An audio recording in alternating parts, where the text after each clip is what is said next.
Alright, I've been tying up some crayfish flies and I wanted to get a video out on these. Be making a blog post here shortly. These are some of my favorite flies. Really great for carp, bass, that sort of thing. Alright, so I laid down a little bit of super glue and I'm going to start my thread little in front of halfway on the hook shank. I'm going to be keeping these eyes back pretty far.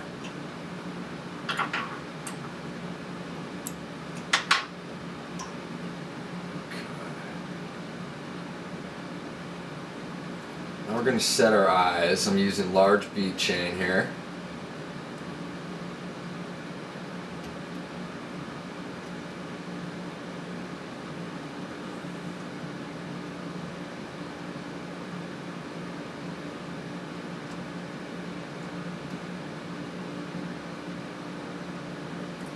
Now I'm going to pop the hook out of the vise and lay these eyes down on the table and make sure my hook point is going straight up. Okay, so we got that. Wrap back to right about there. We're going to start our dubbing loop. It's only going to be about 4 inches long. And the way you do this is put your finger about 4 inches back, go to your shank, wrap a couple times, and then come over the loop and back to wrapping. Now I'm going to put this just in front of the eyes and let it hang. And I'm going to grab some dubbing. And what I'm going to do is I'm going to fill the front of the loop pretty full. And the rest of the loop with a little bit less material. Alright, now I'm going to spin this up and I'll clean up the dubbing loop. Push that towards the front. And I'm going to remove most of the dubbing from this back portion. We don't need a lot there. That's for the eyes. Alright, so once you get it looking good, spin it up a little more. And we'll start. It's going to give that tapered crayfish look. Big in the front, or big in the head of the crayfish, which is the back of the fly. And smaller towards the front. We'll pull a little bit more of this out.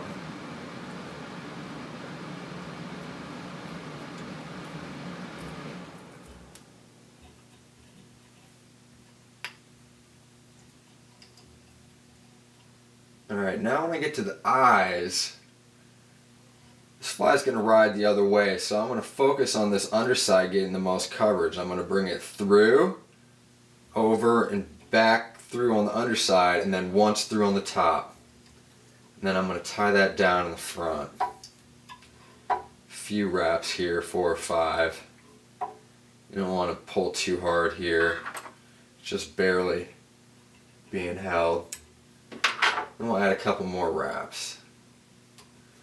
Clean that up a bit.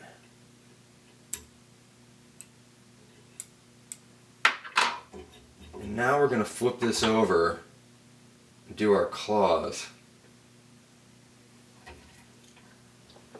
And what I'm using is the Fox and Gray Squirrel Tail Fox from Feathercraft Fly Fishing. And this makes some of the best crayfish I've seen. And we're not going to use too much material, about like that. And what we'll try to do here is try and leave as part of this, the way I cut it out, there's more, well, I can't really tell, there's more black on one side, so I'll try to get that black mottled part on the up. And what we'll do,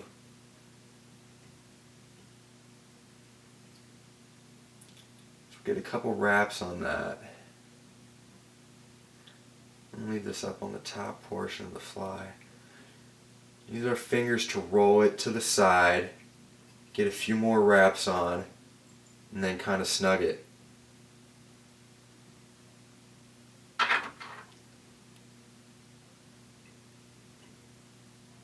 Now I'm going to leave that for the time being. This gets a little touchy at the head. I'm going to add some glue right now.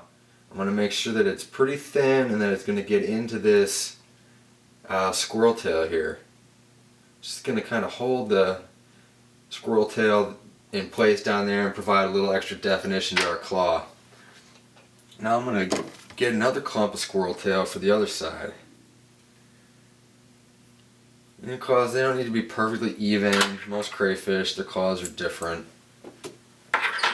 But as far as length, I like to try to keep it the same just to give that fly a nice stable ride. Now this piece, you can tell this is all orange and this part's got some black. So I'll put the black on the top. Kind of get an idea where I want this.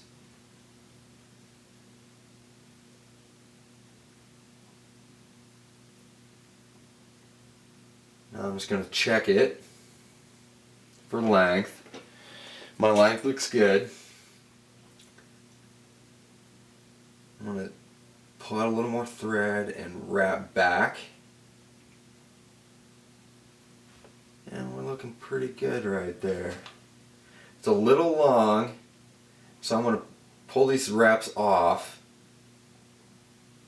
and just let up on my thread tension. And there it moved just a little bit.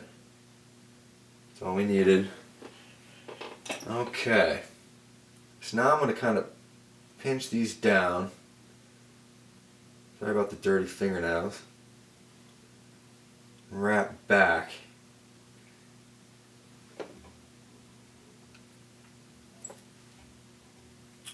Okay. Now I'm going to add a little more head cement. Make sure it gets into those fibers.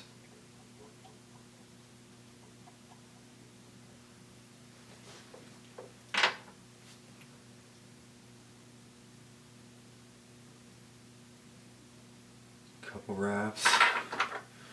Alright, now I'm going to try and cut this and taper it so I can finish this head clean. I was just doing a couple other ones where I whip finished right here and then cut this flat for that little crayfish tail. I'm going to try and do this one clean. See, this is a little tricky to get right, especially if you haven't left yourself enough room. Alright, I think that's going to work.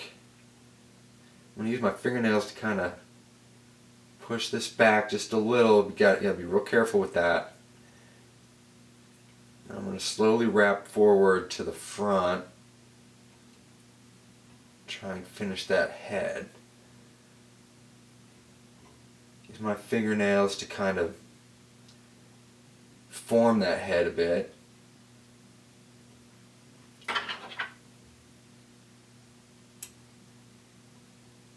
Clean it up. I'm going to go back to the front one more time.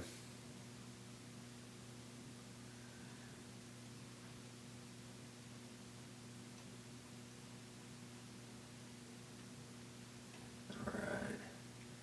Now that's not perfect. What I just did there, which actually helped, was I came to the back and now I pull on my thread more in a straight back direction and then use my fingernails to force that back, and that gives me a little extra space at the head. Alright, now we're going to go back to the head cement. I kind of like this stuff thin and to apply it often. You want that stuff to penetrate your thread and your squirrel tail.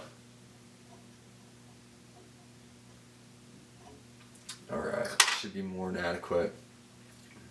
I'm going to finish this by hand and hopefully you'll be able to see this. So what I'm going to do here is I've pulled out a little bit extra thread, a little more than right there, you probably can't tell. But you're going to take your fingers like this,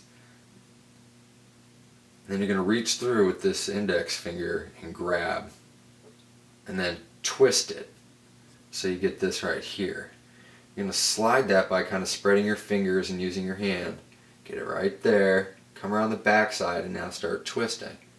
and wrapping and twisting. About 3 times. When you do it by hand is as much as you can get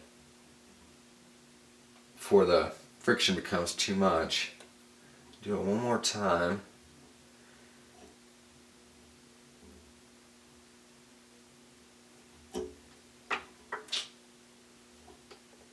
Now usually that's enough, especially if you're using head cement. I want to take the opportunity to show you guys what I'm thinking is the correct way to whip finish. Okay, so I've got a tool.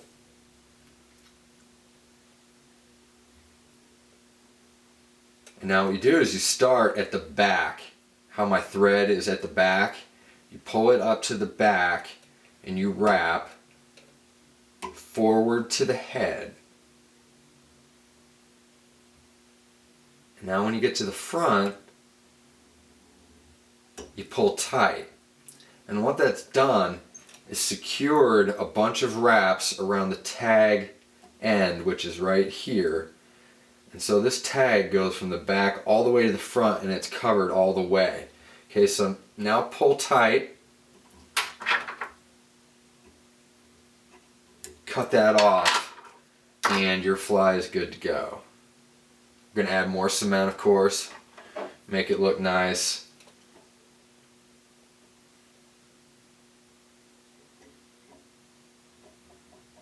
Do both sides. And then I'm going to move the camera and show you some of the other flies I just tied up so you can get an idea of what's possible. Okay. Also, to finish this fly, you can brush your fibers out.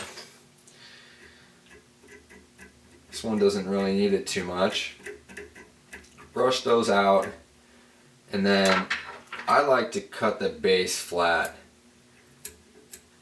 And let those long fibers stick out the side. They look like legs of the crayfish's antenna. And there you have it. So now I'll take this over with the camera and show you guys some of the other flies I just tied up.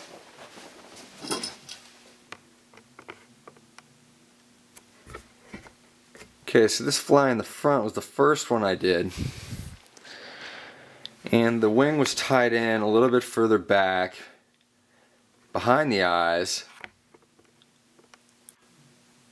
And then finished with dubbing. And of course he's got the little rubber legs in the back, which, you know, is probably overkill, but hey, why not? And then there's another one similar to what I just tied. Here's the one I just tied. And then here's two with extra squirrel tail coming out front for the tail, which actually looks pretty nice. And if you use a loop knot to connect your fly, you shouldn't have any problem tying that on. Got a demonstration on using perfection loop to connect your fly. Recommend checking that out. And here's the typical crayfish I tie with the claws coming out the back and the front dubbed, which is a great fly. I just wanted to mix it up and try some different stuff. So hope you guys enjoyed, and I'll try and get some more stuff up soon. Thanks a lot. Bye.